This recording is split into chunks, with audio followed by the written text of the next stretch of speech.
एक सहेली ने दूसरी सहेली से पूछा, बच्चा पैदा होने की खुशी में तुम्हारे शौहर ने तुम्हें क्या तोहफा दिया?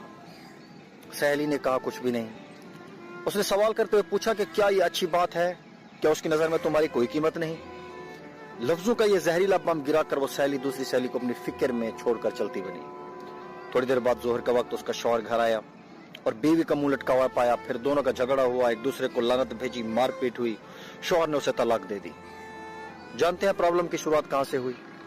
उस फजूल जुमले से जो उसकी अयादत करने आई सहेली ने कहा था। इस तरह जैद ने हामिद से पूछा, तुम कहां काम करते हो? हामिद, फलां दुकान में।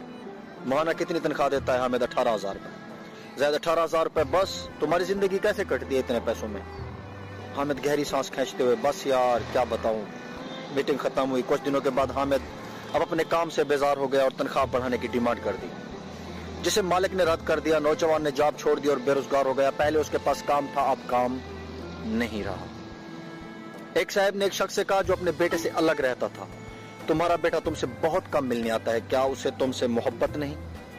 बाप ने कहा, बेटा मसरूफ रहता है, उसके काम का शेड्यूल सख्त है, उसके बीवी बच्चे हैं, उसे बहुत कम वक्त मिलता है। पहला आदमी बोला, वाह ये क्या बात हुई? तुमने उसे पाला पोसा, उसकी हर ख्वाहिश पूरी की, अब खुद को ख्वामख्वाह समझाते हो कि उसको मसरूफियत की वजह मिलने का वक्त नहीं मिलता। ये तो ना मिलने का बहाना है।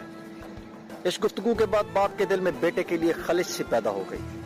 बेटा जब भी मिलने आता वो ये ही सोचता रहता कि इसके पास सबके लिए वक्त है सवाए मेरे।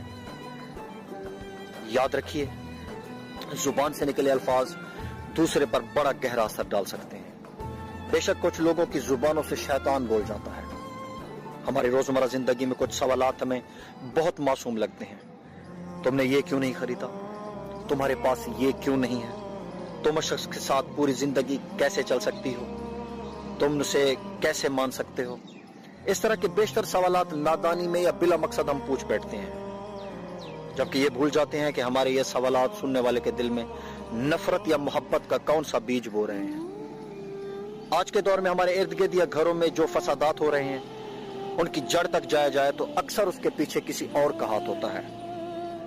वो ये नहीं जानते कि